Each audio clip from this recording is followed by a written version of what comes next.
индуизм дегеніміз не? Біздің заманымызға дейін 6-2 ғасырларда үнділер брахманизм дінін ұстанды. Басты құдайларын Брахма, Шива және Вишну деп атады. Брахма бүкіл әлем мен тәртіпті жаратушы. Шива табиғаттың қиратушы күштерінің иесі, ал Вишну болса адамзат өмірін жаратушы және оны қорғаушы құдай деп саналды.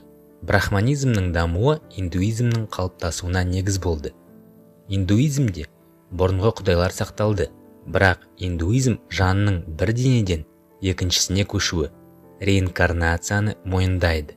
Адамның келесі өмірде кімге айналуы, оның қазіргі өмірдегі іс-әрекеттеріне байланысты. Бұл заң карма деп аталады. Индуизм дінін ұстанушылар сиыр, жылан сияқты қасиетті жануарларға